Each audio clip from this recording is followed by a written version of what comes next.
Hello, everyone, and welcome to the Coalition's movie cast, where we're going to talk about TV cast of Daredevil season 4, technically, episode 1 and 2. I am your host, Dana, and I am joined by Mr. Denny Martinez. More every episode, you just add more R's. More R's. How you doing, everybody? Everyone, I hope everyone's doing great. We have waited 6.5 years for this show. We thought it was dead. We thought it was never coming back.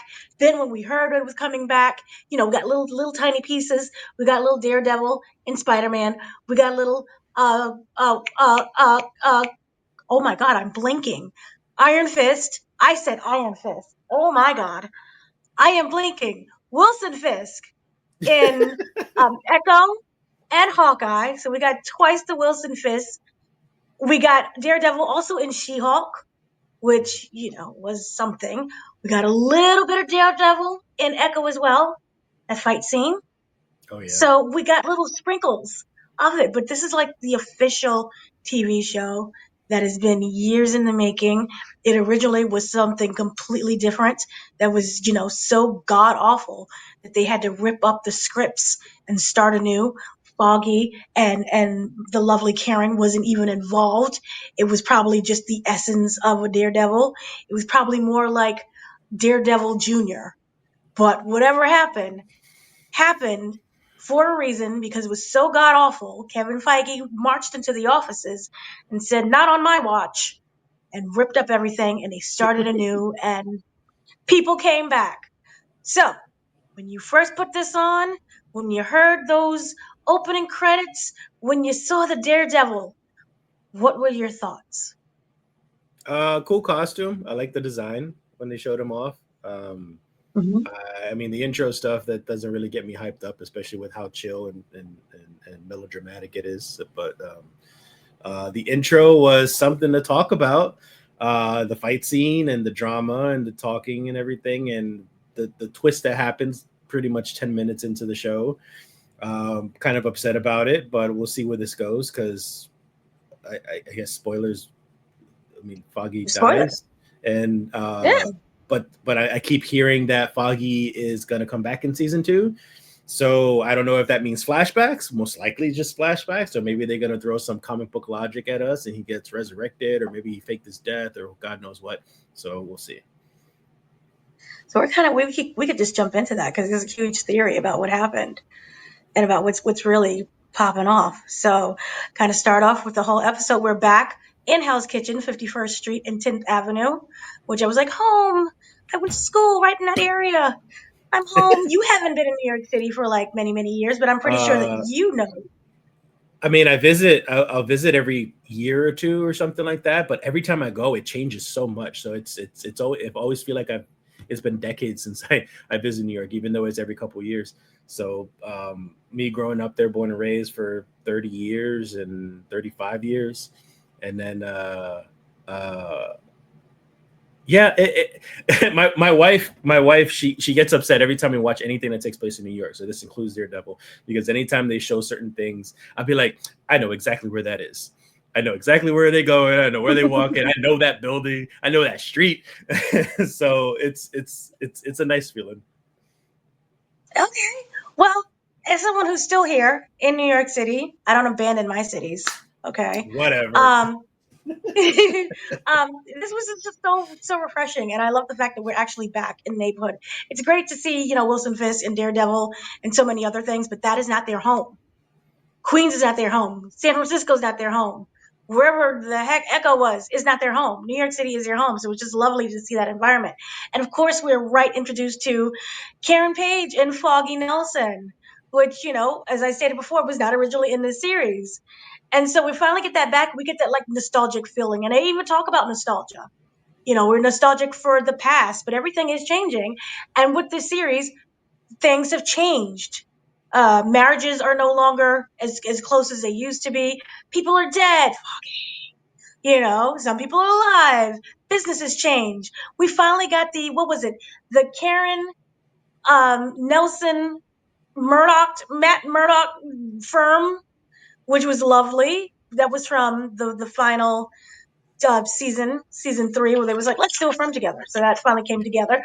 But things have still changed. Clearly, we've seen some time has passed. They talk about different places being closed, or these bars closed, or one of the other bars are closed, and it's just really sad. But then, kind of just getting into it, everybody's kind of catching up. We get a phone call that that Foggy ends up taking outside, and this again shows the super hearing that he's able to do. So it keys into what is in the original, and it kind of expands on that. And we see how he uses a super hearing in order to realize that Foggy is talking to a client, Benny. And Benny, he's going through it, who's currently staying at his place.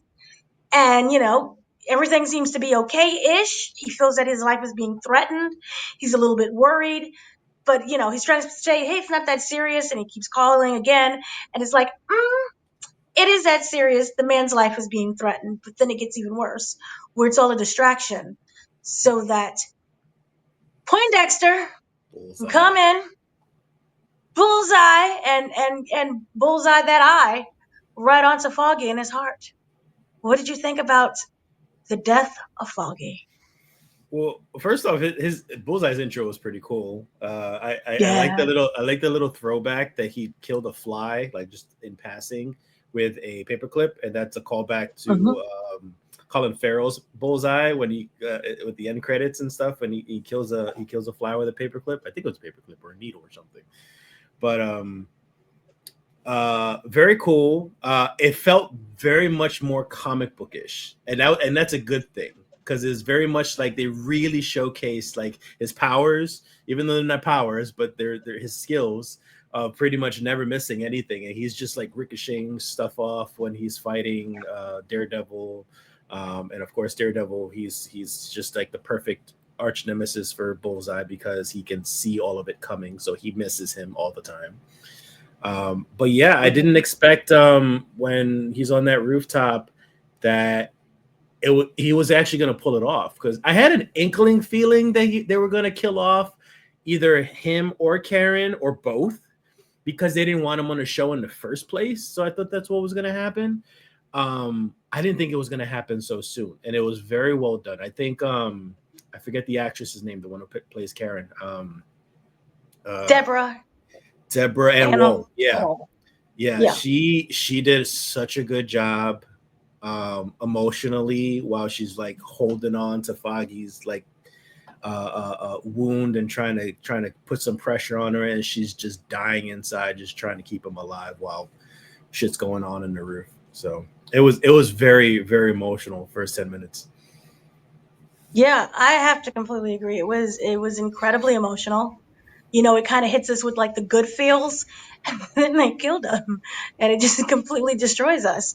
And we kind of maybe predicted this when we watched the trailer, where we felt that someone was going to die, either Karen or Foggy. And Mm-hmm. that would be the whole reason why the mask is falling, and, he's not Daredevil anymore. And we were kind of right. So, pat on the back to both of us for that. Um, I thought it was so obvious that someone was going to die, just because everyone was so happy. We're at Cherry's retirement party, and then we just get that phone call, and everything just gets really serious at once. So Mm-hmm. I didn't know it was going to be done right there on the street with Bullseye. I didn't know, obviously, I didn't know that Bullseye was going to be the one to do it, but Mm-hmm. it did feel like, oh, something was going to happen. And then, so for me, um, I thought that the first 2 episodes obviously was very impactful, and kind of, for the very first time, I felt that Marvel had a TV series. It felt like an actual TV series. We're so used to like the other ones where it was like just the 6 episodes and that was it. It felt, even tone wise, like, hey, this is something that, you just watch to, a quick thing here and there. This feels like it's something that's much more meaningful and deep. And Mm-hmm. it feels like it is something that is more grounded, and it's closer to a TV series. As someone, I'm not going to spoil anything, but I've seen I've seen the entire season. And I will say it reminded me very much of a very serious version. It's hard to say very serious, but of Law and Order SVU. Not even SVU, just Law and Order in general. Yeah. Criminal Intent, all of them, it gets messy. Things gets messy. And so it felt like that, but it also felt like a whole bunch of other serious series as well. So overall, just getting the series feel like this is a TV show. Mm-hmm. So I it's amazing what they end up doing with this. But for me, with the first two episodes overall, it was such a great introduction and a reminder of who these characters are, and to take us back into the journey of that world and into the world of New York City, because we'll get into Wilson Fisk and everything else. But I thought it was just so good. And the death of Foggy, I know a lot of people are mad and I know a lot of people are upset, but I feel it this way: something had to happen to this group, because we've been with them for 3 seasons. 6 years is kind of passed in between that. I felt that we can't keep doing the same thing, like it be the trio, as much as we may want it. I feel that without Foggy there, we can explore different sides to the character, which is why, for example, and we'll get to episode 2, we get that scream at the end. We would have never gotten that if Foggy was still alive and it was just the three of them doing cases together. And I Mm-hmm. think it really catapults the character into something that is much greater, and it makes the risk, him becoming, him dropping the mantle of not being Daredevil anymore, and what that means for the city. Even though he wasn't Daredevil for a while, but him deciding that whole year after, the funeral, he's not doing this anymore. The horn breaking was just so much more powerful with Foggy being dead. Mm-hmm. So, that is another thing. And I kind of wanted to go into the conspiracy theory of, do you think Foggy is even actually dead? Um, so I'm not a really strong reader of the Daredevil comics. I know the basics and Mhm. stuff like that. So I always keep my ear and my eye out in social media about theories and just people's opinions on the show in general. And one of the things I ran into was that there is a comic issue where Foggy does fake his death, and they kind of had Easter eggs on the first episode that kind of alluded to that particular issue, even. Um, where Foggy dies and he fakes his death. He eventually comes back, so that is a possibility. I don't know how likely that is, but it's still a possibility because comic books. Um, and the only reason why I think that's a little bit iffy is just because Matt was listening to his heartbeat as he was dying, Mhm. and he can hear it dying. You can hear the heart stop, and I don't know how you can fake that unless they're gonna come up with something. They say, "Oh, he got injected into something and it killed him for like 2 minutes, and he was able to take himself away, and then they revived him backward." Some crazy shit like that. But it's possible. So I would prefer something like that because I like Foggy's character, and I think that would be a very dramatic entrance for him to show up and then see how Matt Murdock's life and Karen's life changes again, and how they feel about Foggy if he does come back that way. Like, why would he go through such lengths to do something like that? Because Mhm. again, you're right. Like, it's changed their lives. And especially Matt trying to not be the violent person that he is, and that scream at the end was just like, finally, he just broke. So Mhm. it was almost like cathartic for him, because it, even though he stopped being Daredevil for a year, it never really seemed like he mourned. It never really seemed like he really like felt the impact of Foggy's death.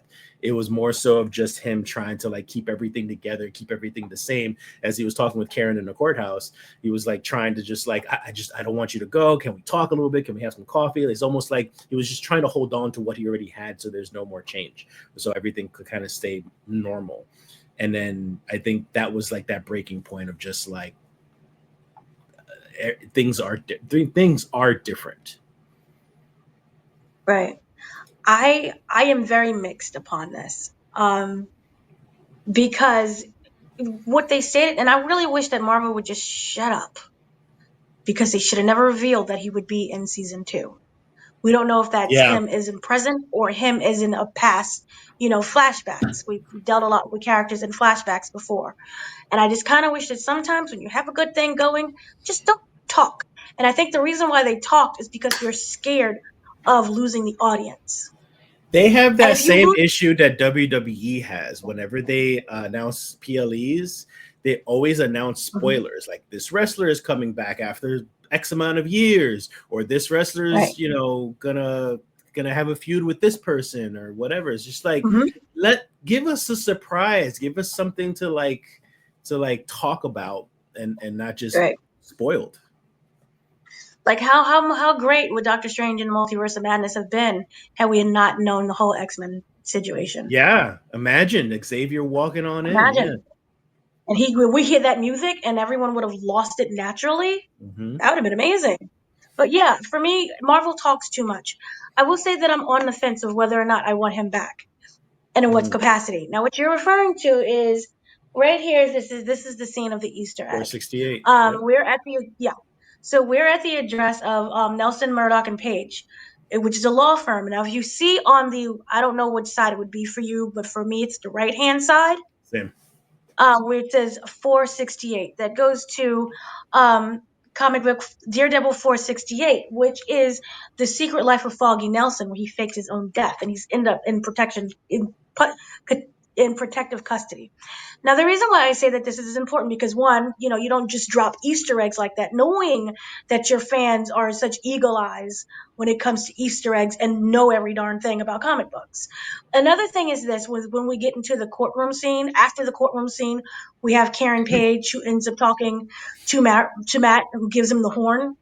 Because Right. remember, he's not Daredevil anymore, and he's like, "Here's a piece of the horn, be Daredevil again," but he doesn't say anything. She doesn't want to talk to him. And it's easy to watch that scene and say, she's hurt. There's a lot of emotion that goes through. They didn't talk for a very long time after he died. She reached out. He ghosted her. There's a lot of feelings. She came for Foggy. But you Hmm. can also make this argument here. Matt can tell when you're lying. And the less you talk to him, the less he's going to figure out things. Hmm. Why is she in San Francisco? Why is she really in San Francisco? Why would she give up her whole career in New York City to go to San Francisco? Who's really out there? Could it be Foggy? Could she know what exactly is going on and exactly why she cut that whole conversation Maybe short? so. Maybe she just wanted out of the whole Daredevil lifestyle. We don't know. Maybe she's there to protect Foggy. What would Foggy's motive be to kind of kill himself and fake his own death? Yeah. I don't think it's like we want you to not be Daredevil again, so I'm going to just die. That doesn't really seem to make any sense to me. We do know the whole situation where at the very end, the finale of Daredevil season 3, where Fisk said, I promise not to kill anyone. I'm not going to kill your friends. You're good. Hmm. I don't know whether or not I believe that or what's going on, but it doesn't make any sense for like that threat to be an actuality. And we'll get back to that later because there's other characters that probably would do that. But um, so I'm just kind of wondering what would be the point of faking your own death? What is the overall reaching thing? And I can't really think of that. It's not to say, oh, I don't want you to be Daredevil anymore. It doesn't really make any sense. But at the same time, Foggy's last words to Daredevil was, I didn't want to give you, what was it? I didn't want to give you a chance or a choice to, put on that suit again. Was that So that was in that first episode? I don't remember that. it was in the first episode. He Oh, I was like, I missed didn't that. want to give you a reason.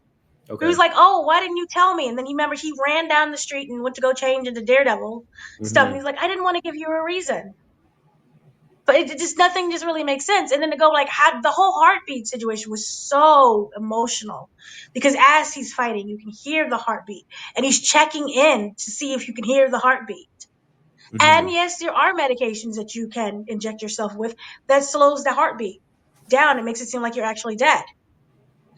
And then the other argument is we didn't see him get carried away with the police. When they come and pick up the body. It's been over 15 minutes. How long Hmm. are you keeping this guy dead? So there's so many things that I really don't know, but I just feel that the fact that them including that scene with the 468 and knowing how people are really anal about details, he just might actually be alive. I Yeah. have a question for you. There's a Yeah. debate going on, and I really like this debate. So when Foggy dies, Karen is holding on to him. She's crying, she's bawling, and then she hears a body fall behind her. She looks Mm-hmm. back very slowly, like or she reacts in a way of just like, I don't want to find out whose body that is. So there's this debate going on. If How do you feel? She either thinks that she thought it was Matt and that he had died also, so she didn't want to turn around.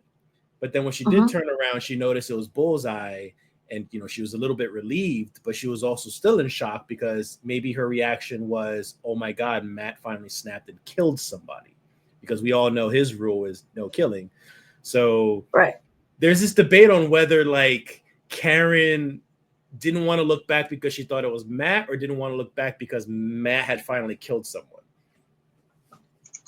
Hmm. I never paid attention to that because I thought she was just, startled. His body's dropping out the thing. And then not only that, remember the whole situation where people died around her.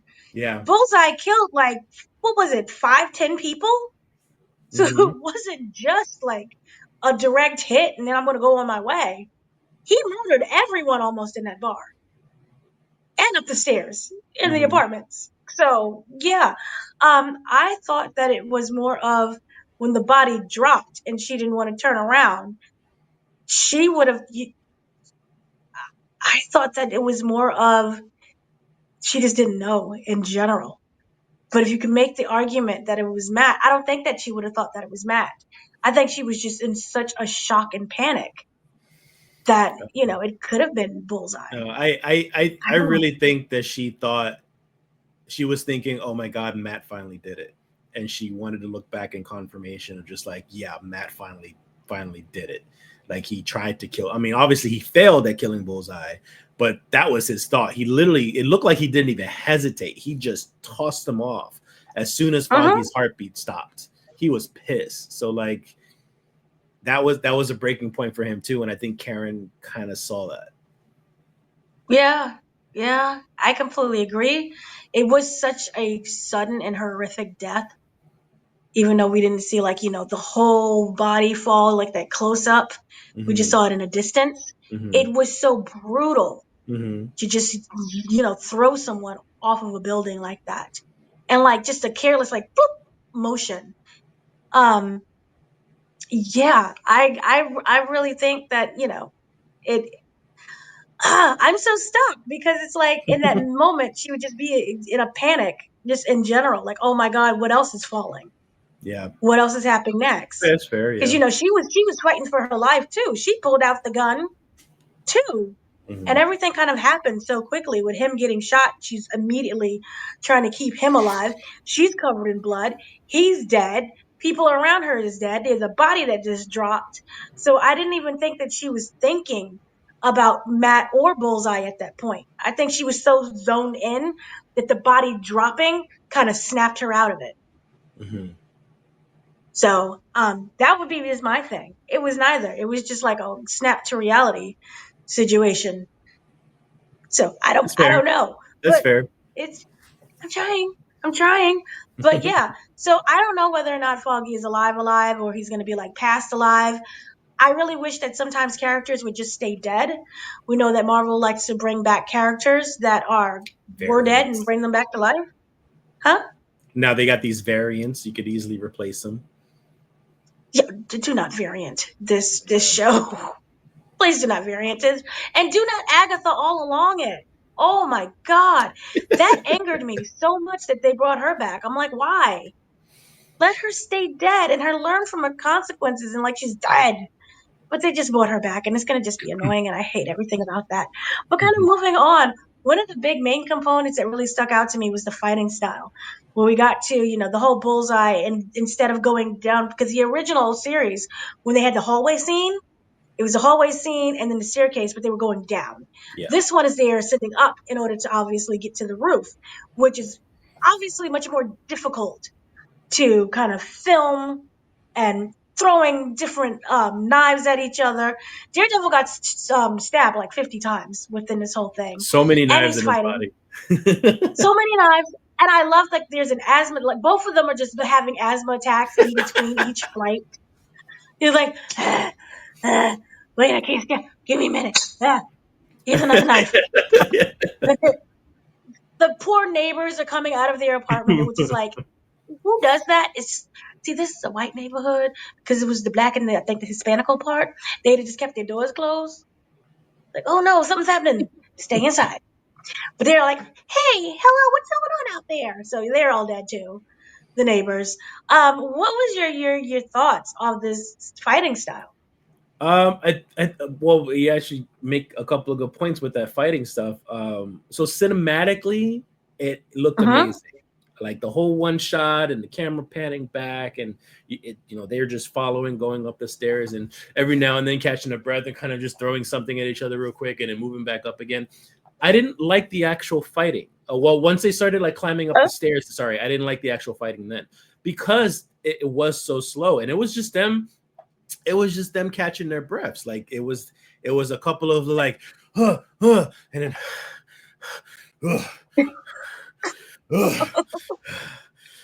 and so I was just like come on now. So it was like the whole shot and everything was cool, but once they started climbing up the building, it things kind of slowed down. I think it was more meant to be more emotional and more Uh-huh.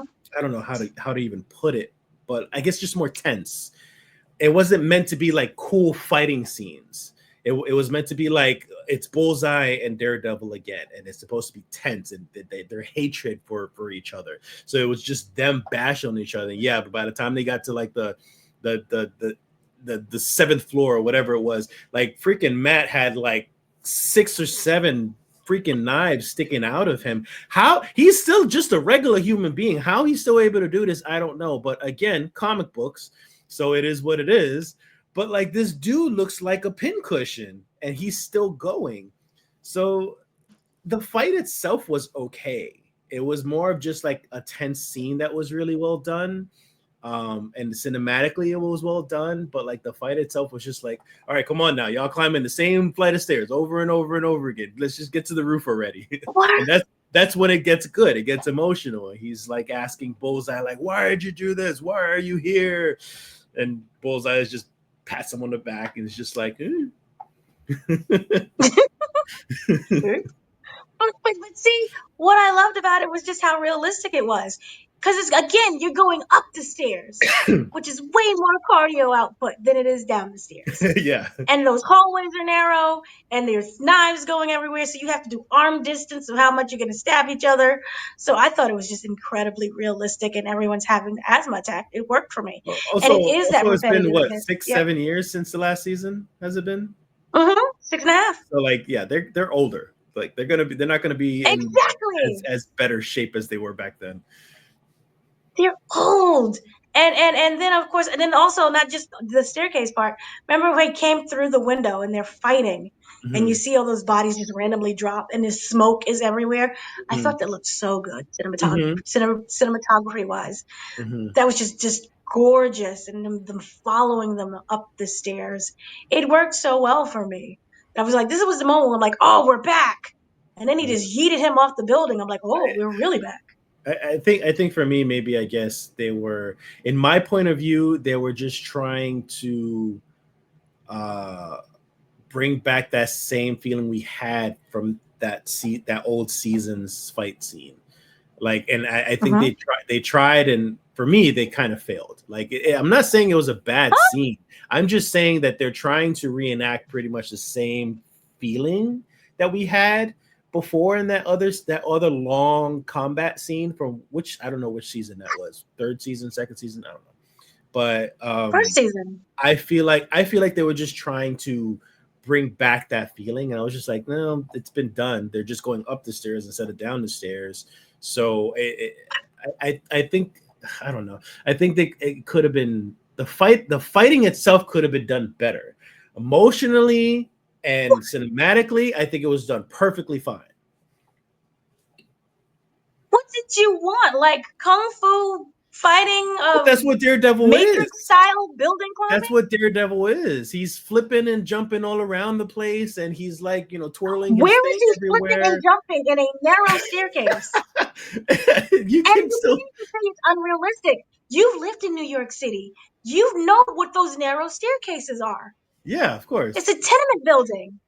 This is not like someone's penthouse. yeah. Still, We're still, really still doesn't change my mind. okay. Fine. Then how about this though? The whole first portion of the episode is about nostalgia. Mm-hmm. So you can't get mad if they throw in a scene that's very nostalgic, which is the fighting up the stairs instead of down, going up the stairs. I'm not So mad. that's how they really win. I'm not mad. I'm disappointed.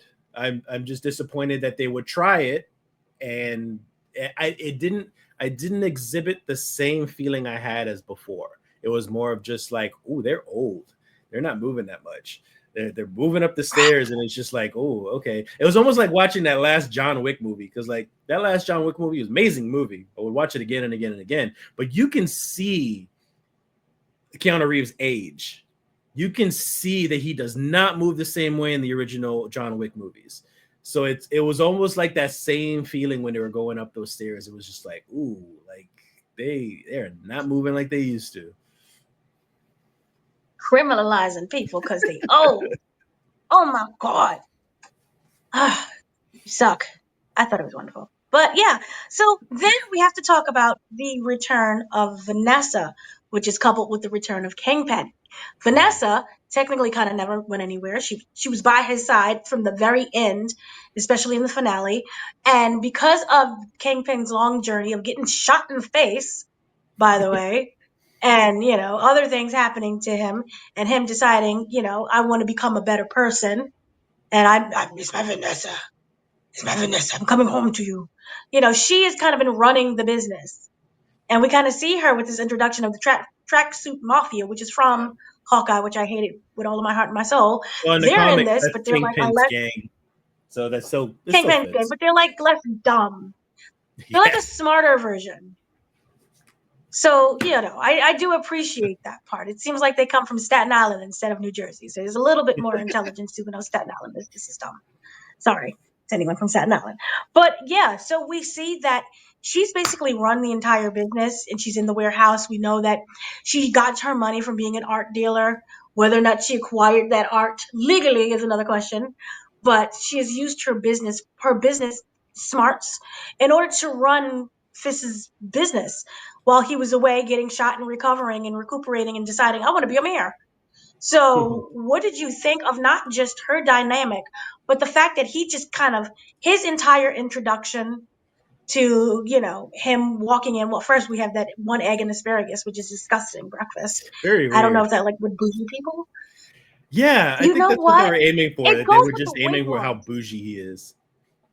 He's bougie, but you said weight loss because remember he lost Yeah, weight, so I guess like a fried egg, or was it yeah. a runny egg? No, it was a fried. It was. I'm pretty sure it was a fried egg. Yeah, it was a fried It's like egg a fried egg and like one with like one asparagus. asparagus. Ugh. I And so he, and he lost weight. I do want to Yeah. touch on that a little bit. Yeah. So he is an amazing actor. Even before, like freaking Men in Black, freaking Full Metal Jacket. I love Mm-hmm. D'Onofrio. Um, Mm-hmm. I'm really surprised they did this. I'm really because again, this is the comic book side of me. I guess in the other sides of Okay. me, like I can overlook this, but like as a comic book person, Kingpin's supposed to be a big guy. He's supposed to be a big, fat, muscular guy. And you have to write in to the scripts that he lost weight, that he's going on this weight loss journey in order to fit. I would assume it's D'Onofrio's lifestyle now. He's trying to lose some weight, or maybe it is part of the character, which I don't understand why it would be part of the character because that was never the part of the character in the comics. But I just like it was jarring for me to see him again so thin. and he's not Mhm. dramatically thin. And I kind of also feel like he wears a lot of these suits that are possibly even like a little bit more layered or padded to make him look a little bit bigger. Because I've seen him in interviews and stuff, he definitely looks way thinner than what he does on the show. But yeah, I don't like the look. I don't like the direction that he went with this. So I was very surprised. I was just like, this is not my Kingpin. You're still an amazing actor. You're still doing the right Kingpin thing. So I'm still sticking with you. I fully support him 100%. But I was just like, oh no, that is not Kingpin. Okay, let's move on. Okay, so I had the initial reaction to you. I was disgusted Okay. by the man's weight loss. I was like, Yeah. this is not my Kingpin as Yeah. well. My Kingpin, and they haven't gotten it right in any iteration that we've seen him in. Because he was that suit, what he was wearing in Hawkeye was just laughable. Mm-hmm. We saw little aspects of like the old Kingpin in Echo, when he was with Maya and trying to like teach her his ways, Mm-hmm. which was hilarious when it's like, yeah, teenagers. But anyway, we'll get into that. But the point is, I hated it with every heart and my passion. Vincent in person is much slimmer than Mm-hmm. what he appears to be. Like it's jarring. And then when you actually talk to him, it's even more jarring because I'm like, that's how great of an actor he is. The speech pattern and everything is nothing like Right. Vincent. Yep. But I will say this. As someone who's seen the episodes, I love it because of So they this. touch Here's the on it thing. some more. Yeah, it's a big part. Okay. It's a thing. Like it's a thing. And I will say this, don't worry. Do not worry. Because here's Oh why. God, he has cancer. Without kind of like spoiling without spoiling kind of anything. Um what happens is that, he's on this journey of becoming someone different, right? Mm-hmm. And we heard him say, when I got shot, I saw that this vision and it brought me back to you. I saw this light and it brought me back to you, and you were the only thing that matters to me. And he is trying to shed, both literally and figuratively, who he once was. That Kingpin of old from season 3 is gone. He's trying to become someone new. That's not what it seems like, But though. I mean, you've seen did the other episodes, but that yeah, doesn't translate well in episode 2 when he's freaking blackmailing the commissioner. right. But he's blackmailing the commissioner as opposed to killing the commissioner. He's Mm-hmm. blackmailing the commissioner instead of doing something really dirty or nasty, as like, I'm going to threaten to possibly kill your kid or reveal your secrets, as opposed to, actually doing it. So there are aspects of him that he is fighting to not bring back anymore, and that is his entire thing. And we'll see there is a parallel between Daredevil and Kingpin. They play off each other, basically like Batman and Joker, where you can't have one without the other. And in terms of their growth, it's more of a fight of, can I become someone new? But I really want to, but fighting becomes someone, not because you're trying to, in a way, make other people happy. So his big main goal is to get Vanessa back. Vanessa is really upset about, one, being abandoned. She always loved him and will always love him, I believe, even if there was an Adam or not an Adam. Any kind of cheatation, that doesn't matter to him. And he kind of stated that. It's more about, I want to be by your side no matter what. And I'm willing to do whatever I can to make sure that not only are we clean, but we're good together. Remember, his whole thing is he has to do everything clean and by the book. And so he can't be that big menacing guy that people associate him with when he was Kingpin. So he slims down, he becomes someone new, but there are remnants that are fighting their way through to become that old penguin, I said penguin, that old Kingpin again. Kind of like the penguin. So, but the thing is throughout the series, that weight does become a theme within the show. So that is all I can say without Okay. saying what I want to say. Mm-hmm. But just don't worry about the weight. Just be patient. Focus more, be patient, focus more about the character and what the character does. Yeah. Whether or not that weight will come really doesn't matter. But don't worry about it. So that is, but I was very jarred by like, oh, this is not my Kingpin. He's too small. Yeah. Why are we I doing want this? I want Michael Clark Duncan big. Like he was a good Kingpin, He physique wise was. and everything. Like the movie itself, that's a whole other thing. But like I think he was a very good Kingpin, especially in size. He was. So was the one in the Sony animated version. That Oh was a yeah, great Kingpin. that is a That was comical, excellent. very funny looking, but very good Kingpin. Yeah. So, and then also kind of my thing with the whole Vanessa, and I'm sure that you get to talk about this part, the Vanessa dynamic. She was the one who kind of overtook the business and had to run everything. And here he comes in waltzing in and is like, oh, well, now you're at the side now. Two, how did you feel about that dynamic of them being away for so long and she kind of like does everything now to make sure he doesn't lose that business, and then also being abandoned for all those years? I don't blame her for how she feels about it. I'm very surprised that she's gotten so deep into what Kingpin was into that she's pretty much just taking it all over. Because when she was first introduced, I was just expecting her to be like one of those naive, just she doesn't know what his business is, what's going on, and she kind of just looks the other way, and that's as far as it goes. But no, she's deep into it. So I was really surprised that it's gotten that far, and she's very intimidating. She comes off as like very, very not full of herself. She's very confident. She's very confident in herself. She's a tough one. So she took after Kingpin. She took after Wilson Fisk. Like she learned from him how to get this stuff done. So it's kind of like when he comes back and sees her, you can kind of look at it as Wilson Fisk is almost looking into a mirror. He's looking into what he used to be. So now that she's taken Mhm. over, he's just like, well, you've taken this over. You do whatever it is that you want to do, but I'm going to go this way, and we're just going to have to play it safe, and I have to play it safe, and we'll see how it works. So I liked when they both met, and then she told him her feelings on everything, and that's I guess is completely understandable. But also, like, dude got shot in the face, and he has a very dangerous job. So I don't know what you're expecting from him.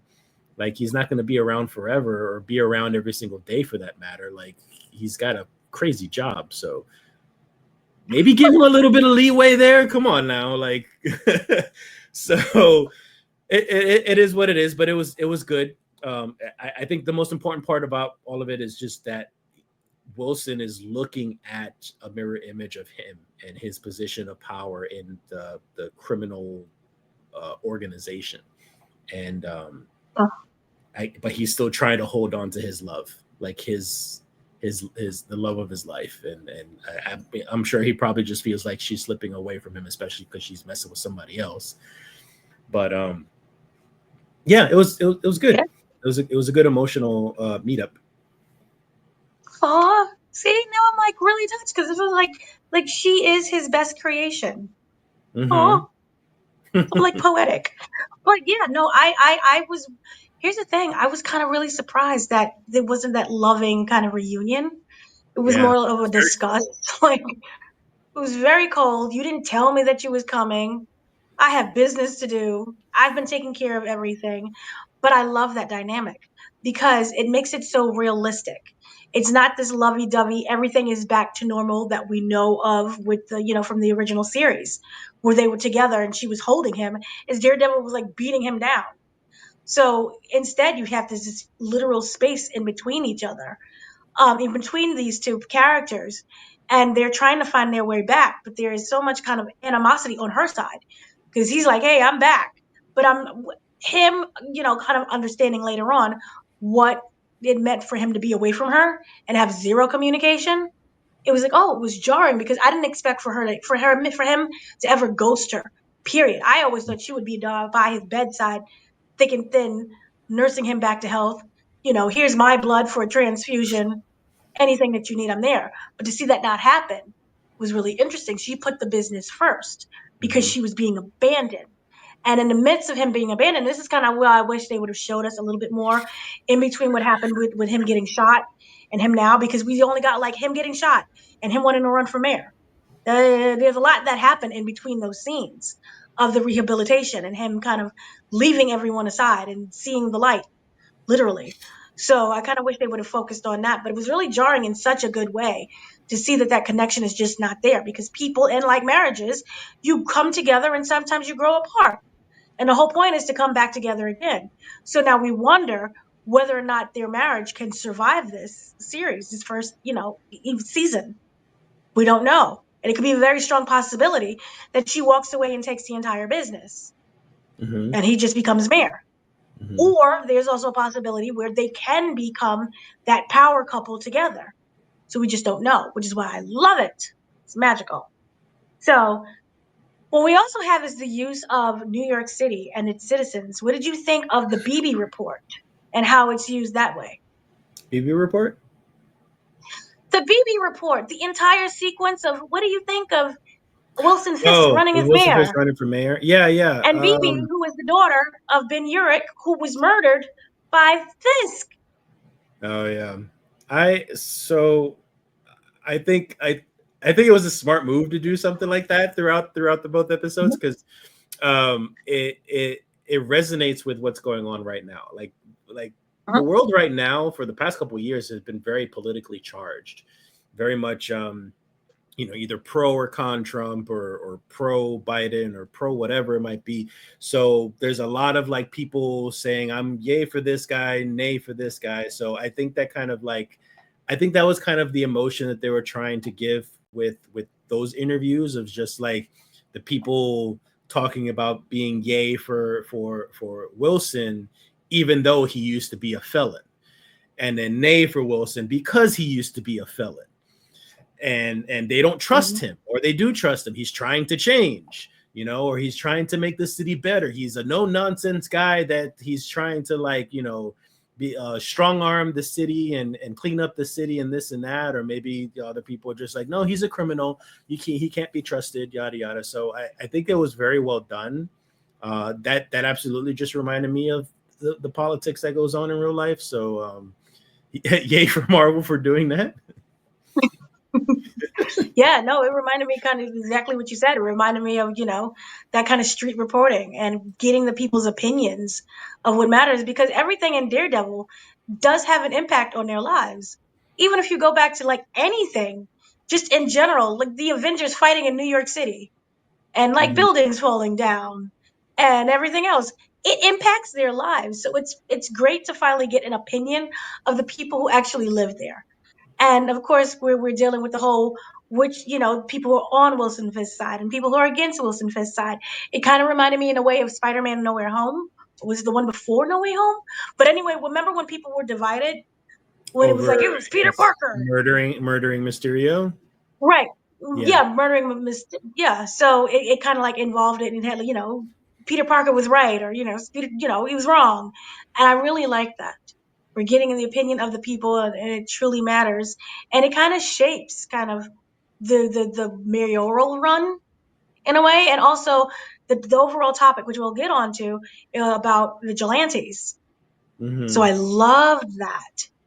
And I loved how they just kind of bring it in. As just someone who watched musical theater, it also reminded me of Rent, because that's how the opening episode of the opening part of Rent is literally, that kind of street camera look and vibe to it. It was like, oh, and that's a New York City Yeah. musical. So Love that. Love yay, New that. York. Love that. Um, so then here we got to now talk about Wilson Fisk as mayor, first running for mayor. He did his debates. His main topic that he is running on, his platform, is, in all vigilantes. Now we know this is a personal thing with him because of Daredevil. And this is a way to get back at Daredevil.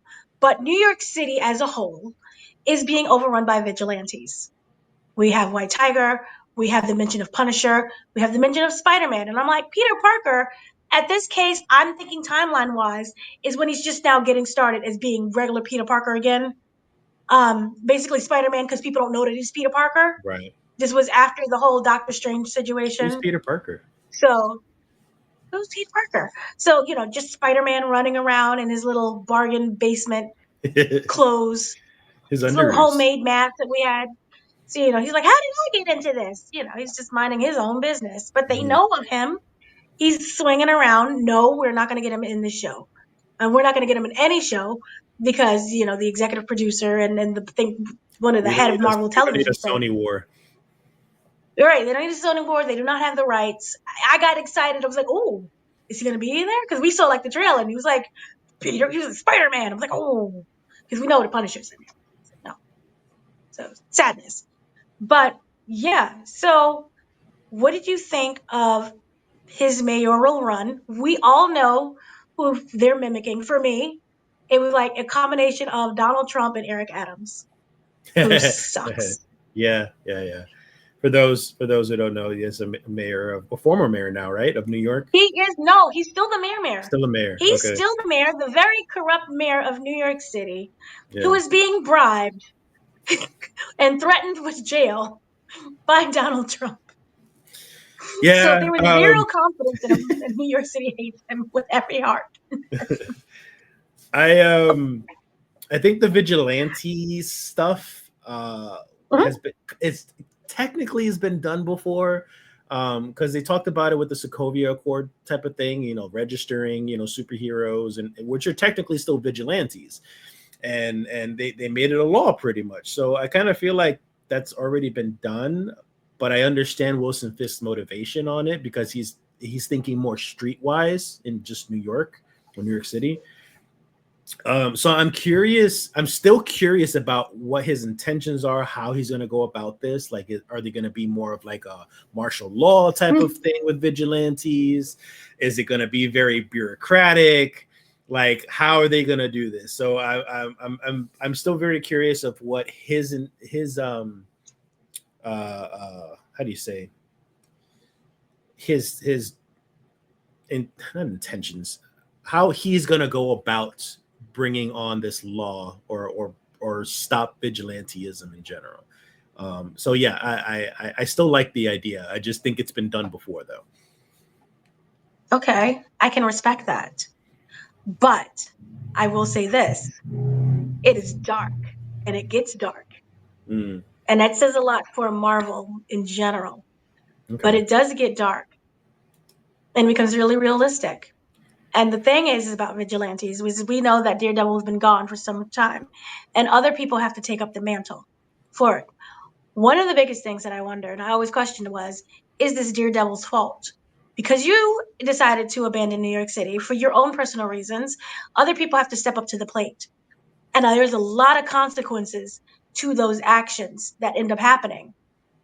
Because, and we'll get into season 2, episode 2 about this, there's an entire task force that is kind of constructed, Mhm. not legally. And so what then happens to the vigilantes who are just trying to do good things for people, like Punisher and Do Spider-Man? do you think it was Daredevil's fault? Because I don't think so. It's not directly his fault, but I can understand the consequences of your actions, and now this is what we have to deal with. Yeah, I mean, I, But I would blame Punisher more than anybody else because Punisher was the one who was mm, he was actually killing people and wasn't even sorry for it. He was on trial and he just went on a rant saying, "I'm not sorry for it. I'll do it again. People deserve this," and yada yada yada. And it's just like, yeah, you're bringing attention to all this vigilanteism. I think it's more his fault than anybody else. that is true. But here's the thing about Daredevil. He's more. About Kingpin. He's more focused on Daredevil than he is It's more Punisher. personal. Yeah, And I do feel that Punisher could be a bigger threat than Daredevil. But at the same time, Daredevil just he caught a body. He yeah. threw the dude off the roof. So once that breaks, and when we see the scream at the end, what more is he capable of doing? Is the bigger question. So that could just be the tipping point. Who's to say that Daredevil doesn't turn into a Punisher? Like after all this time, man, Punisher was right. We don't know. I know, but I'm not gonna say. But we don't know. So that's just kind of what I was wondering that. And with the sense of the vigilantes, and I wish we would have some kind of vigilante because New York City is a mess. And in the show is a mess. We have the whole. Just look at how just messy it is in general, the trash and the crime and everything else that is going on. And Wilson does not have any control of the city in terms of just being able to operate it right now. Yeah. And even if he was to say, even if he was to go back to the underground Kingpin-ish way, I don't know if he has any kind of control right now. Vanessa has all that control. Not him, really. The tracksuit mafia respects Vanessa. You see how the 5 families were sitting at the table? I Yeah. don't think Wilson Fisk could really do that. It felt like more of a fear when Wilson was running things, and with Vanessa, it's more like a It's respect. respect. Yep. So I think that he is lashing out on the city for way more than just because of Daredevil. His entire life is kind of, in a way, his marriage is falling apart, and to him, that is everything in his life. So we could see what ends up happening with the vigilantes, but it's really interesting, and I think that Fisk as mayor, it's interesting. And someone raised this question online, was like, how could the city of New York elect someone knowing all the crimes that they committed? And this is why I love the series, because we have people who are currently in office who've committed so many crimes, and they have just risen in the ranks to the highest office. It's You can America. even look at this. This is America. We don't care. Just as long as you're able to do for me and make my life better. I don't Mhm. care about what you did to other people. So it's interesting how he's the one who ends up getting, the one who's mayor. When he had during the debate, the guy was like, let's make a register of all the vigilantes. And Wilson's like, no, let's just hunt them all down and ban them. I think he would also say kill them all. But it's interesting to see Wilson. Do you think that Wilson Fisk is the mayor that New York City deserves? Oh, absolutely. With Yeah. the state that New York is, and just America is in general, yes, absolutely. It's he's the mayor they deserve right now, and I think even a regular human being, we're talking about one singular human being. When you make enough mistakes and you get put through so much punishment for your decisions, you sometimes need that in order to learn from it and not make those mistakes again. And I think that's probably what New York is going to witness now with Wilson, I guess. Mhm. Hopefully. Hopefully. Hopefully. I will say this. I feel that New York City is so broken that sometimes you got to break it even further in order for it to kind of come together and heal. Yeah. It's really fractured. You see the people in there and how it's all divided, in terms of just, their opinions, the crime, everything. The BB report, which I really think helps to showcase the state of New York City and where it's at mentally and just kind of overall and political wise.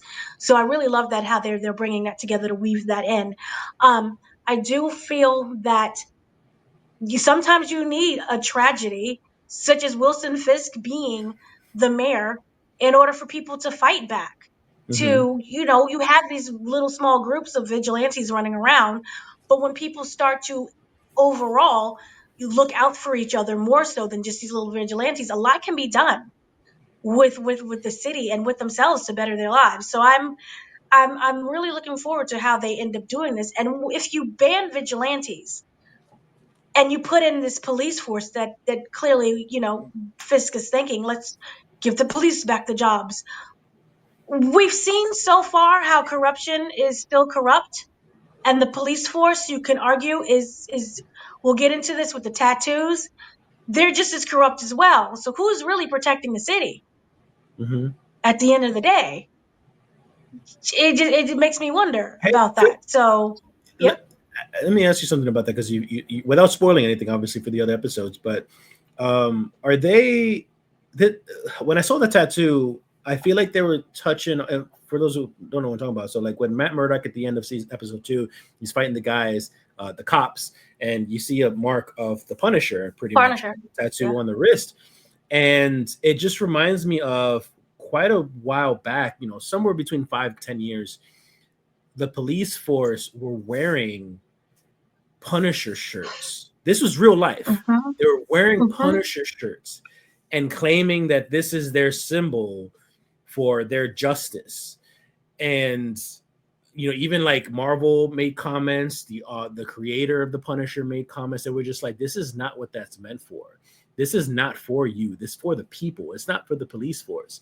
They even had to go through lengths to change the logo of the Punisher. Now the logo of the Punisher, at least from the iteration that happened after all that controversy, looked nothing like a skull. It was more like a demon skull type of look or something like that. Just so they can stay away from all that police stuff. So I'm curious. I'm asking Dana. I'm asking you, like, are they? Is that what you think that they're aiming for? That they're trying to go with, like the police force is trying to claim the Punisher as like their messiah in a way to dispense justice the way they want to? Yeah, yeah, Pretty much. it makes Yeah. complete sense. Because why would you have that tattoo in the first place? Yeah. He was this It's dangerous freaking sad. vigilante who, took down people without any consequences. And he was the most violent of them one in New York City. So when you look at the history of the police force, their use of extreme violence, that would be the logo and the person that you would want to emulate Yeah. the most because he's someone that they cheer. And, Right. look at the Punisher, he's such a badass. How he just comes in there and he has such a tragic backstory. But look at what he's doing and he's running around with all these guns. That is absolutely like the symbol that they would use. It was going to be a good kid dressed up in a suit with a web going around. Or are they going to like start singing from Steve Rogers the musical, which is in New York City playing during the whole New Year's Eve party? So yeah, it's not going to be them. They're not going to be like, we can do this all day. It's going to be this badass Punisher who like puts justice in his own hands and he doesn't have to answer to anyone. And then you see kind of, the police force just in general, how they're being used as a weapon against, we'll go with the commissioner. We'll get into episode 2, how they're being weaponized as Yeah. well. And how does that feel to be weaponized? You're supposed to be the protector, and it goes with the court case when we'll get to season 2. You're supposed to be a protector. That's season 2, episode 2. You're supposed to be the protector of the city, but instead people are going towards a vigilante who is Mm-hmm. technically doing illegal activities. So they lost all their power. You would use the Punisher to have that as your logo. So it gets really messed up and it gets dark. It gets dark. But are there any final thoughts for episode 1? Episode 1 specifically.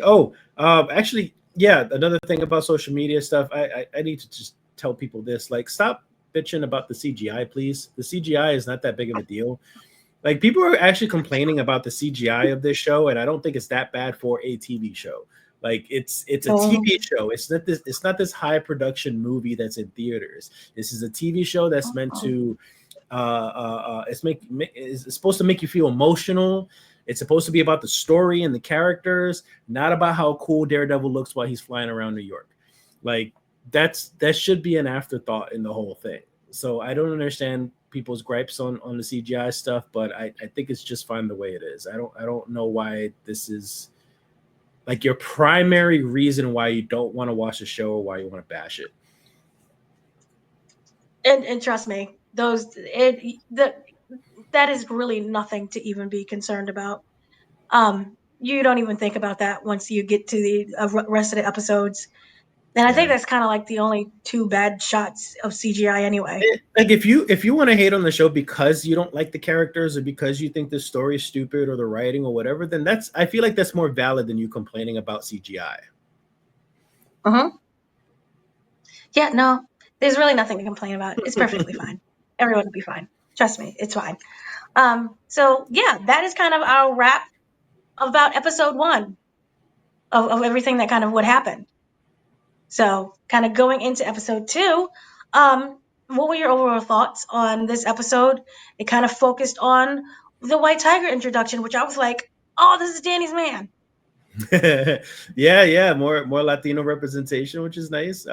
Rest in peace, the actor that he passed away after filming this stuff. So Mm-hmm. I hope he does a good job. He's been doing good so far in that first episode there with him. The overall for episode 2. It was slow and steady. It was more of just world and character building. There wasn't any really action going on, which I kind of appreciate with with shows like this. I like it that they take their time with it. They don't have to throw in meaningless action and violence just to appease those people. They're taking their time just trying to flesh out the story, and that's what I really liked about it. Yeah.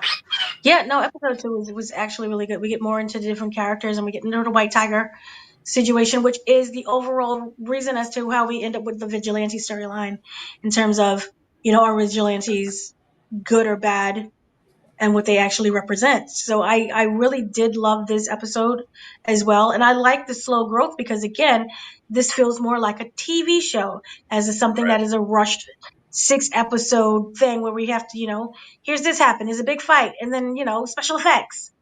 This feels very more grounded. We're getting this character-driven storyline, and we're getting into this backstory of another superhero, because it's basically he's a superhero and why he's a superhero.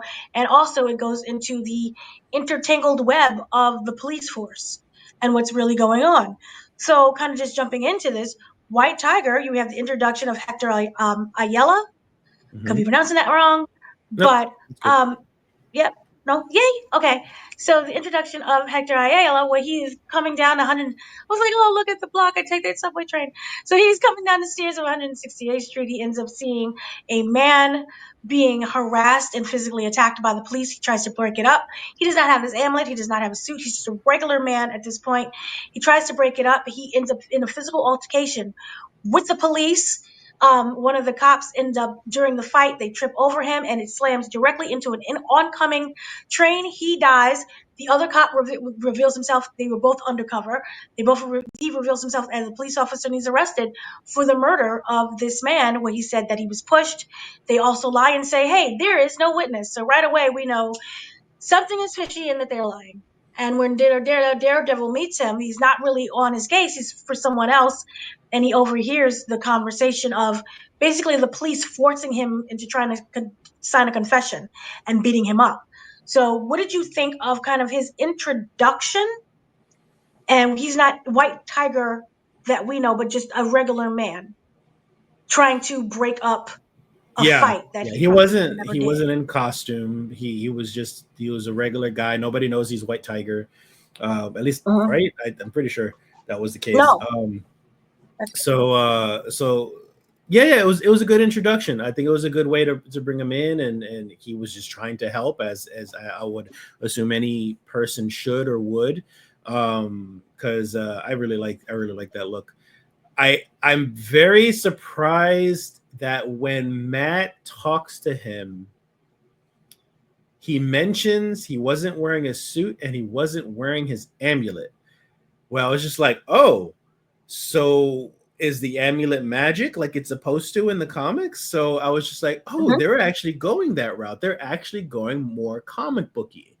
It's not just like some grounded thing that he's just a vigilante in a white track suit with black stripes on it. Like he's legit like he's got superpowers as long as he's got the amulet on. So I was like, oh, that was really, really cool. It was really well done. And it was just kind of like he said it in passing. It wasn't like a thing that an exposition where they have to go through a flashback and show him how he got his amulet and how he became a superhero and all that stuff. It was just like, no, it was just a normal day for me, and I just forgot my amulet and my costume, and I like that. I like that it was casual, it was chill, it was just kind of like it was just said and done, and that was it.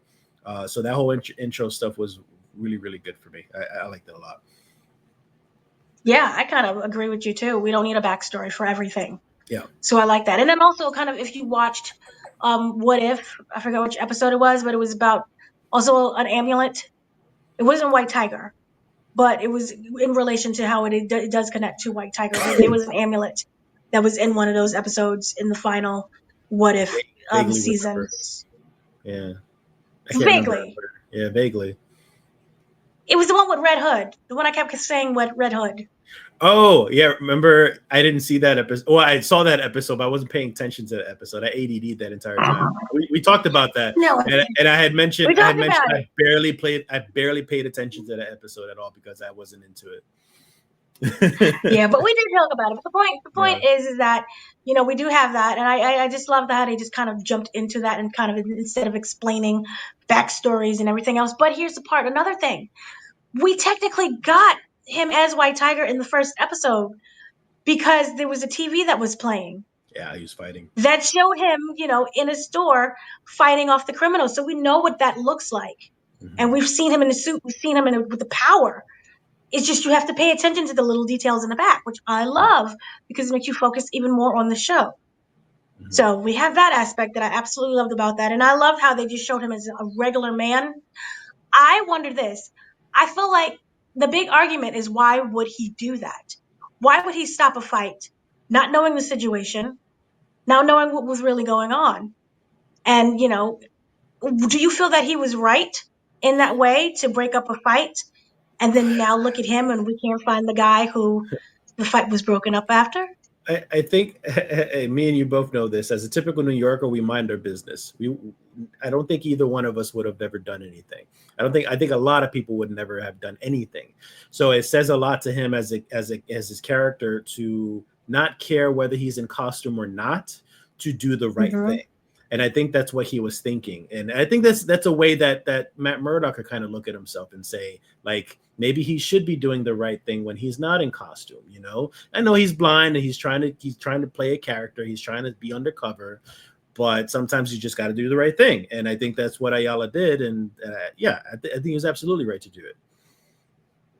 Yeah, I kind of agree with that. That was what separates kind of the superhero from the average person, the vigilante from the average person. And I think that there's so many different subsets of what you want to call a vigilante, because a vigilante could be doing it for their own selves or be doing it for other people. Mm-hmm. And I think that White Tiger is someone who does it for other people because we've seen him with his little flowers in his hand, going about his little business, and he sees something that is happening, and without question, he jumps in and tries to save the guy, even though the bum just runs off without even like thank you, and then runs off.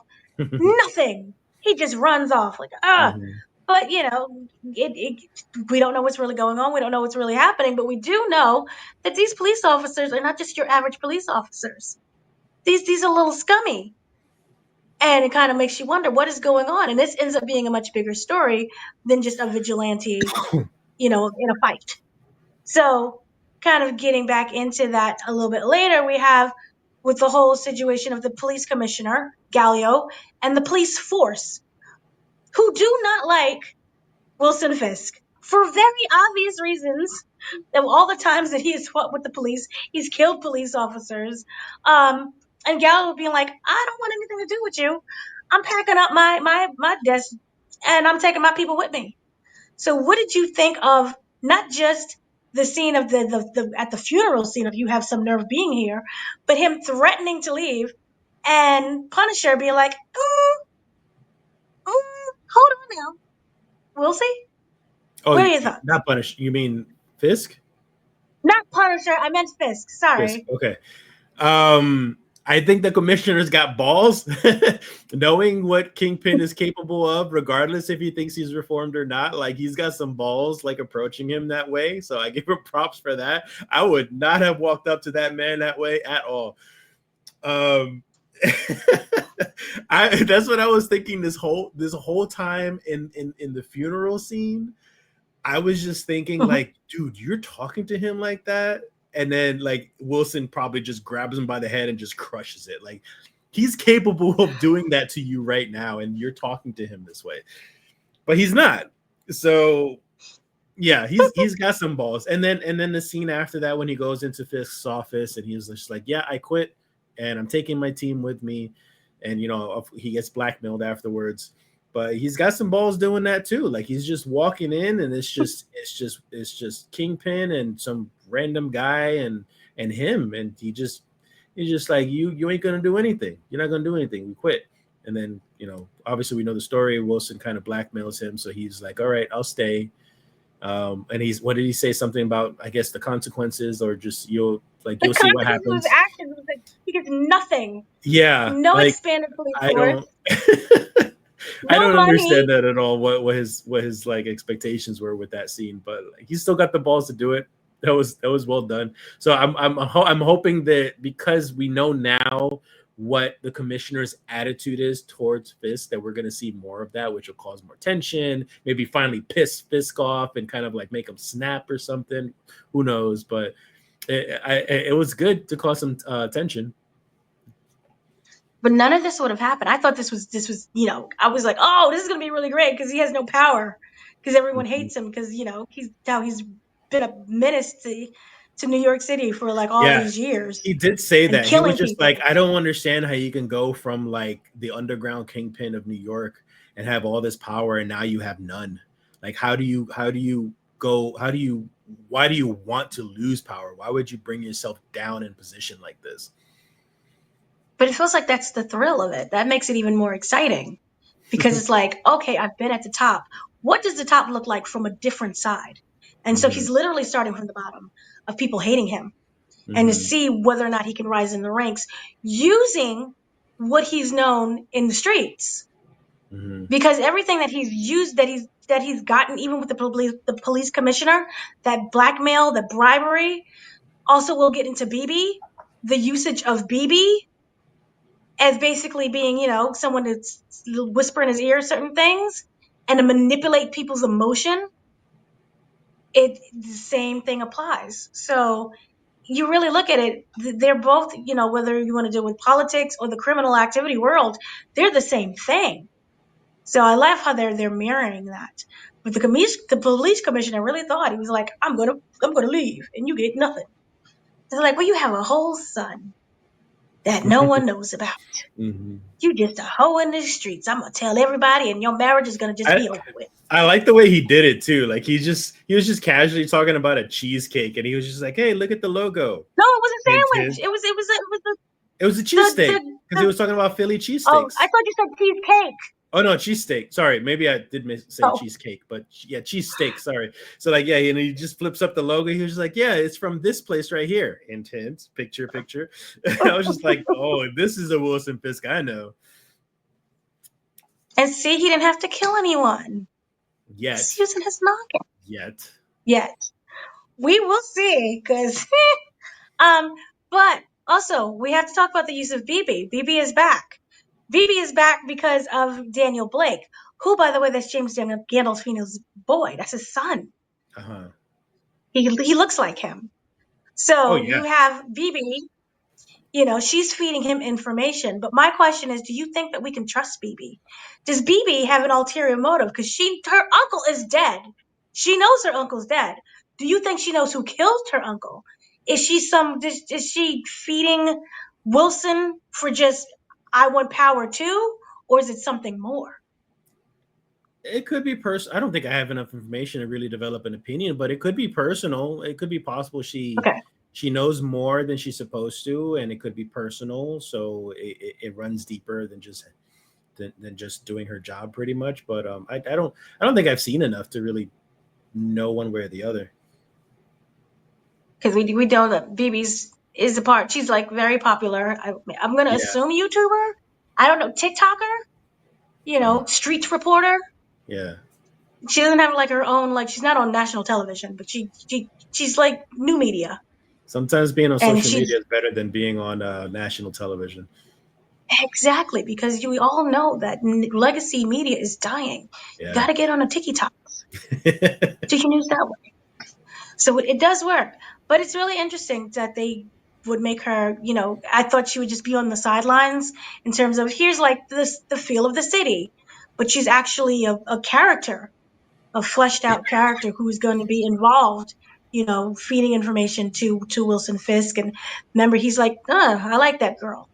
So I'm wondering if he's going to start using her too, or what's going to go on, because they stated that he doesn't like talking to people. Clearly, he doesn't really like the press. He doesn't like meeting anybody. I think it's not really fun yet to be like the mayor. I think he was thinking of more of not necessarily fun, but being able to be more powerful in front of things. But that didn't happen yet. But it's really interesting to see what happens, and it's really interesting to see what'll happen with the police, because again, they're forced to be on his side, and then they don't have any money. He cut Yeah. everything, Yeah. so. Are we going to look at the police kind of reaching out and trying to get him, whack him over his side of the head or something? Or is there going to be a plot that the police do to get back at him? Because they cut everything. Man, hasn't it? They cut the funding. I mean, And the police already don't like him. it's the easiest way to control them. He's got them by the pinky. Like Yeah. they need a paycheck. They need funding for the police, and Kingpin's got them. Like they either have to listen to him, or they're just gonna have to quit and move on and from to a different career. But Kingpin can just hire more, I guess, for police force, Yeah. but more so in his image or with his intentions. So like it's a win-win for Fisk regardless. Like he's got them. Like I don't think Mm-hmm. I don't think the Well, police they have could any revolt. sure, but again, it's all January 6th about in his office. but it's all about them not being able to provide. Like they need a paycheck. So I think that's more of what they're going for. Unless like Wilson tries to blackmail most of the department, like the powerful people, just like he did commissioners, to try to like keep them all in line and stuff. And I think Wilson, pretty much my point is that Wilson is influencing and manipulating anything and everything to try to control New York as a whole. So I think he's got the police force, and I don't think they're gonna do anything to threaten him. Okay, that's fair. We'll see what ends up happening with that. So then we kind of go on where we meet this lovely therapist who's giving a conversation about projected personas. And this is kind of the whole kind of thing about whether or not we wear a mask to hide, or is the mask that we don't wear, is that a form of hiding? So we get this woman, and up comes this man who's like, I'm really a big fan of yours. You know, I'm really happy to meet you. Sign a little book. And that little fan looks it's a little interesting. We do know that there is a serial killer that is running around New York City that is killing people, and there's murals that is being painted. We don't know this yet. That was only the second episode. No, I don't think that was in the second episode. Yes, it was. We know that through the news They mentioned reports. it, but they didn't show anything. They didn't show anything, but they mentioned it. But Did the they point mention is, the they murals? mentioned I missed the mural part. They mentioned the mural. I didn't hear the murals. There is a mural. Yeah. Because I know they did a mural of Kingpin when he became mayor, but that's a whole different thing. Right. That's a whole different thing. That's just representative. Or it also does go back to the mask, because we saw with the mural a Fisk regular, and then Fisk kind of wearing the face of there was two. And Fisk. one was bigger. Yeah. One was the fatter version, and then the bigger one was the new mayor. It was the version that you love so much. Yeah, exactly. So we do have that aspect that is happening. But what did you think about the introduction of Heather and this weird kid? Didn't think anything. Honestly, I didn't think anything yet. She's like, I don't think anything. I didn't. Maybe I just didn't pay no mind to anything that was like of importance to them. So I was just like, okay, other characters. Well, you do know about the whole. Okay, all right. That's just. He's like, I don't feel anything towards this person. I mean, at all. Yeah. Sometimes when you bring in a character, they just don't resonate yet. Like, just let them cook first. Like, let them build up, and I guess maybe something will happen that I'll feel some type of way. But I was just like, okay, another character, cool. Okay, very well then. But it is interesting that she does play a larger role in the series. Remember, she's a therapist. That her Matt's friend is like, hey, we're meeting this new client. Can you come down and talk to her? I understand where you're going with this, but I was just like, I just don't feel anything about it. Yeah, I was just like, I'll see where it goes to see if something happens. But I was just like, okay, cool. Okay, well, it is established that she is a therapist. We know that she's written this book. there's this weird kid who is, is like, hey, I really like your book. It really resonated with me, and it means a lot to me. It's a very brief interaction, but it's Mm-hmm. also fair to know that in the background that there is a serial killer that is running around.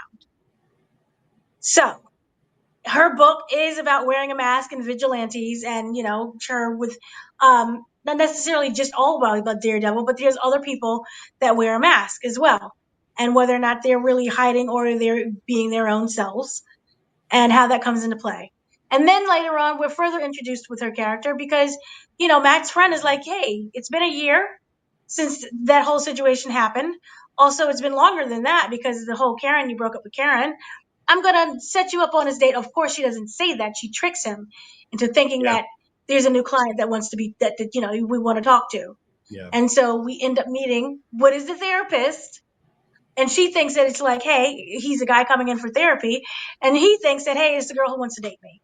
And Yeah. that's we end up with a cute little meet cute who they're like, oh, I can't stand her. I'm so upset. And then they end up talking and they hit it off.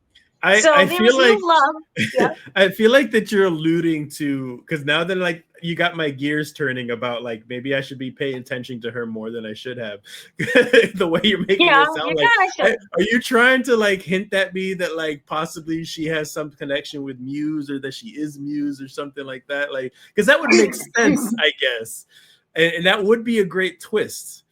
But like I No, just, I'm just saying that the in boy. episode 2, like it just nothing. It did nothing for me.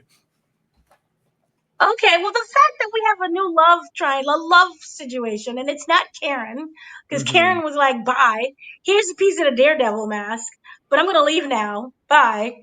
And he doesn't see her again. And now we get this new character who's a therapist. And it's Mm-hmm. not even just a therapist. She seems like to be like a psychoanalyst kind of therapist. And he is Daredevil, or was Daredevil, with this huge past against him. So it's really interesting to see him go on this date with his therapist. And so I'm wondering whether or not there be something more with this storyline. Do you like the fact that he could have this love storyline, or do you just prefer him to be by himself?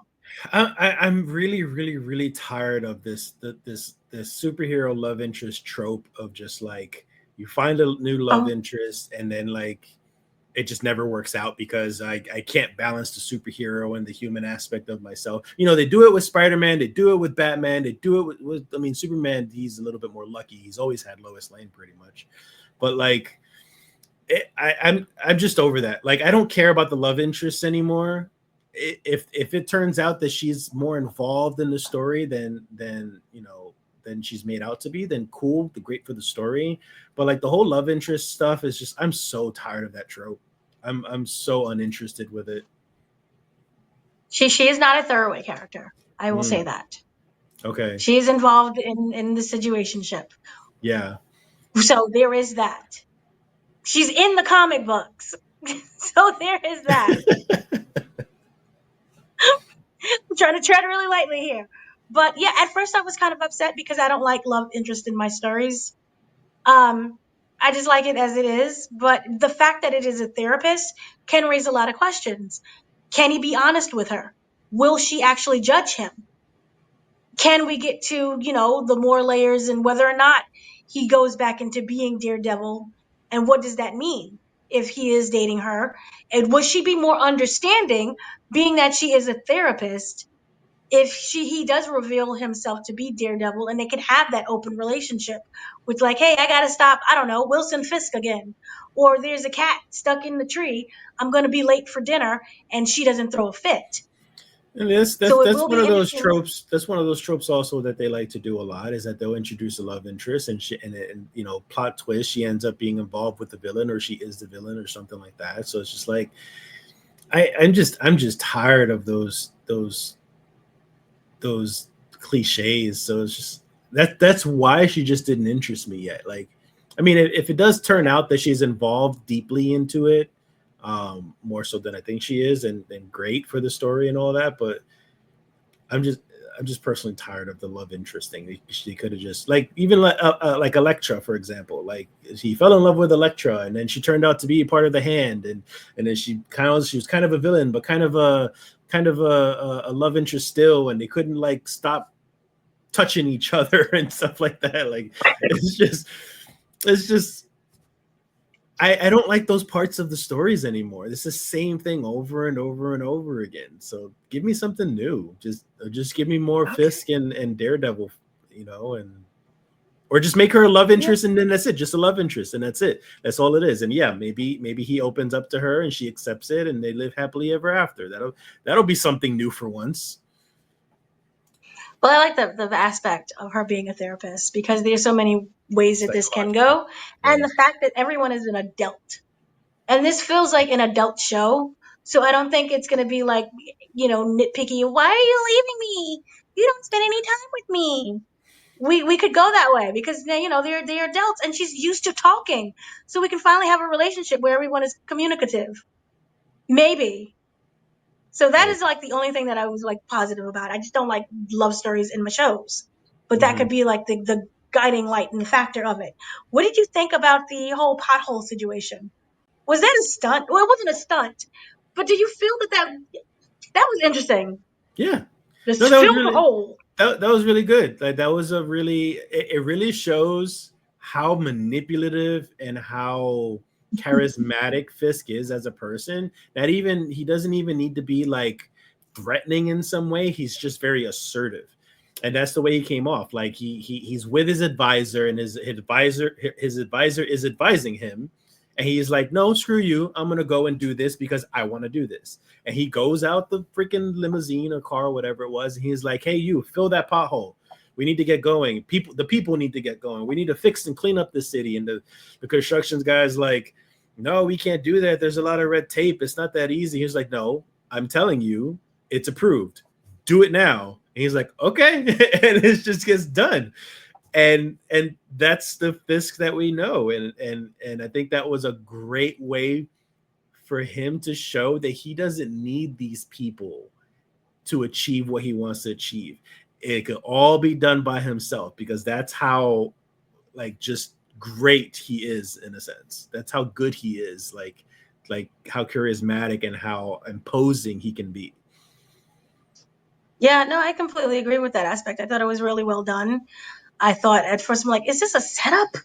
But Mm-hmm. no, I don't know. The little Daniel seems like he could do something like this. He's really good with the social medias and he could stage something. But I thought it was really well done. And this is how we kind of can get people on his side. Oh, look at this mayor. He doesn't care about red tape. He doesn't care about, all these different things. He just goes out there and he does it because Mm-hmm. he's part of this city. He knows what it is. And he also, you look at the Kingpin aspect. Oh, he was this big criminal who just got things done. And like, look at how he's using his power now. So he can win the people on his side with this little stunt. And I'm not even going to say stunt because New York City is full of potholes. And there's a lot of, we can't do it right now. And you're waiting for 2 months for the pothole to become a sinkhole. And that's what ends up happening. So I really did love that aspect of it. It felt very New York in that moment Yeah. right there. And then the people are like, yeah, Fisk. And that's how you get your approval ratings up because the approval Mm-hmm. ratings was kind of like mid, I'm assuming, because there's all that baggage that he has, but you're seeing that he's getting stuff done. And I wish we would have more politicians that way. So that does work in his favor there. So when we kind of got to talk about the entire Nikki Torres situation, who was the guy who ran from the police, who was being saved Oh, by White Tiger? The okay. goal is Daredevil is trying to find. They need him as a witness to Mm-hmm. prove that hey, White Tiger didn't murder anybody. He was actually trying to save people's lives. Not the White Tiger, but the person who was the person, not White Tiger, because they don't know that he is White Tiger. We know because, the suit and everything. And even he's not telling that he was White Tiger. He was trying to keep that a secret.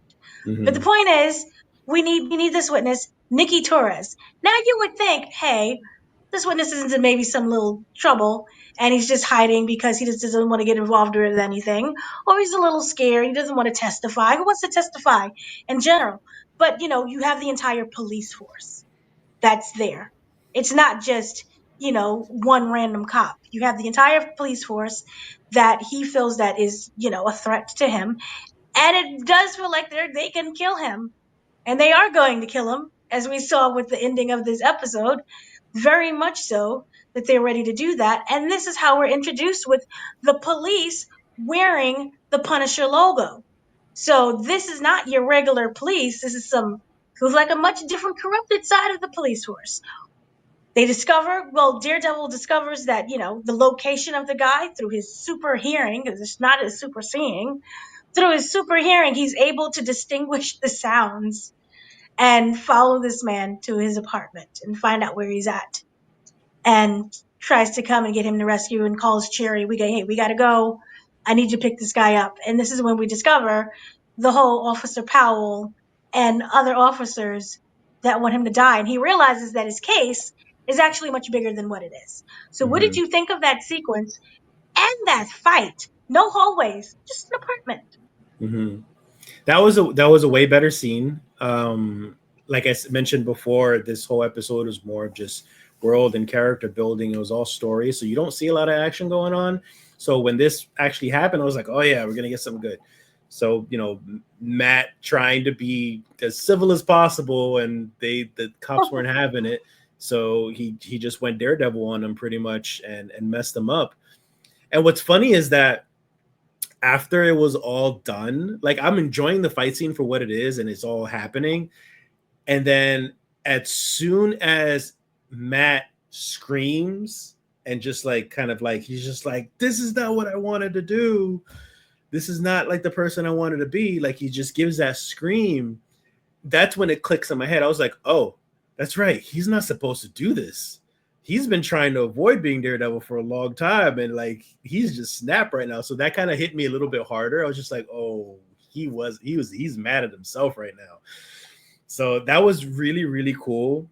And then we mentioned, when the cop shows, you kind of see the Punisher logo on his wrist and stuff.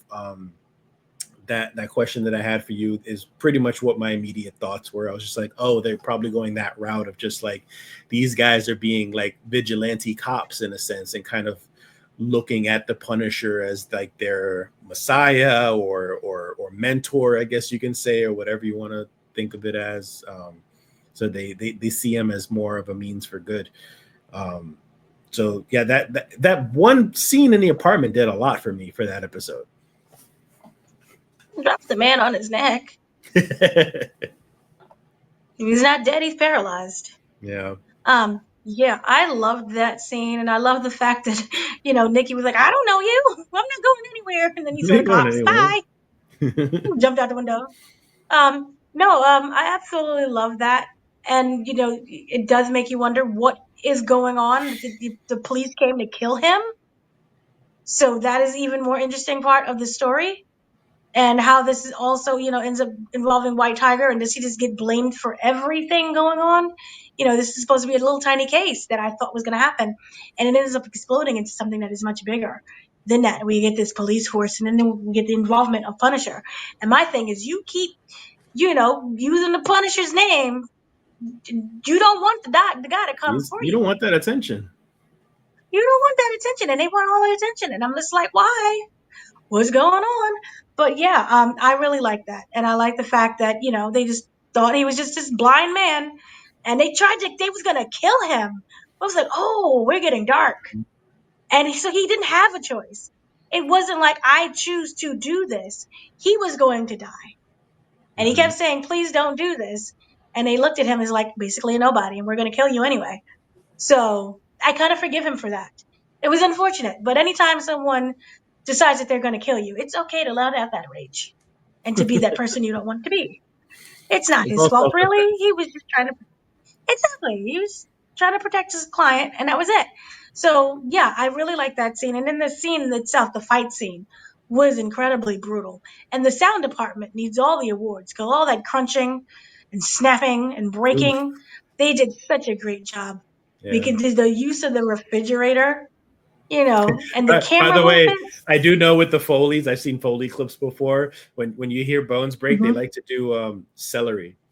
So now I can't shake that out of my head. Every time, like when I saw those bones break in the first episode, I think he broke somebody's arm, and then the second episode we saw somebody break the arm. All I think about is celery now. There was a lot of celery that they went through. Good Lord. But good for the celery, because that celery was crunching and it was good. It was a good crunch. I loved that entire sequence and him just screaming, and then how it just cut right straight to the music. Yeah, Just it worked. abrupt. It Yeah. worked so well, and I love the use of music in here. And there's an episode where they use one of my favorite songs that's always used in movies, and I'm like, but it fits so perfectly with the mood. And I will say this: the music that they do, the choices, is just so good with this. Mm. So I absolutely love this, and I loved how it just ended abruptly because it was just the whole thing itself. How it ended was just such. Oh no! What did I do? Smash cut. Him kind of just Yeah. realizing that he screwed up, but he had to do it because again they was gonna kill him. They had the gun literally to his head, so he Yeah. had no choice. So it's okay. But yeah, I kind of wonder now. Nikki is in Cherry's custody. We are going to assume because he jumped out that window and he told him, go meet the man. And we know that Cherry's waiting at him in Washington Square Park or Mhm. one of the places in New York City down there. So this should be very interesting, and I look forward to what is going to happen, even though I've already seen it. I know what's going to happen. So, what were were there any final thoughts on this episode? Anything that we missed? Just still good. Being patient about how they're developing the story. So I'm loving the pace. I'm loving how it's taking its time. Hmm. I completely agree with it. And then, kind of just overall, I wanted to know what did you think of the title Daredevil Born Again? I think The it's born again perfect. aspect. Yeah, the Born Again. I mean, it's part of a comic run, so that fits just fine. And then on top of that, Mhm. it means something for the series. So yeah, Born Again. And then on top of that, not only does it mean something for the series because the series has been revived, but also we're gonna expect Daredevil has been gone for a year. He's gonna eventually come back. So it's almost like Daredevil again is born again, and he may come back in a different attitude. You know better than me. I haven't seen the whole season yet, but I don't know if he comes back a little bit more violent or less violent or more nicer or more meaner or whatever it might be. So he's gonna be like he's a new Daredevil at this point, especially for all of us now watching on Disney content, not Netflix. It's Crazy. perfect. It's perfect, What man. a Disney. All they need is just a Disney Channel, and we're good. Can you imagine that? Daredevil coming to Disney Channel. Oh my gosh. So that would be really interesting. But I like the title Born Again because you have that whole, oh, it's metaphoric. And then it's like literal because the show was Yeah, off the air for 6 years. yeah, So he's born again. And then it's like, oh, everything that he went through, the tragedy of losing Foggy, he has to become this new person. And then we'll see whether or not how far he's pushed in this season where he has to be someone maybe completely different. And then you just look at it, not just him. We have Born Again with Wilson, you know, yeah. True, he's very true. fighting to become, yeah, he's been through so much as well. Shot in the face. I'm pretty sure he's had his whole come to Jesus moment with that. He talked about now he's in therapy, maybe, you know, so we'll see how that will end up playing. And that should be really interesting overall. So I think that I love the title and I love kind of so much the first two episodes of what they're going with. And I think that it does get progressively better. So this should be something. This is like a nice setup because one and two aired together. Yeah. So I liked how they do that, and the rest of the episodes will be, one at a time. So we'll see what happens with that. And I think that's it. If you want any more Daredevil content, we have a whole bunch of interviews. I was at the press junket. I also did the red carpet event, which was a lot of fun. So the TV show. There they had all screening. They gave me little comic books about it. So stay tuned for even more Daredevil content in forms of these videos. There will be shorts as well and interviews and more reviews. So I have been your host, Dana, once again joined by Mr. Danny Martinez. And we'll see you later. Have a great day, afternoon, and evening, everyone.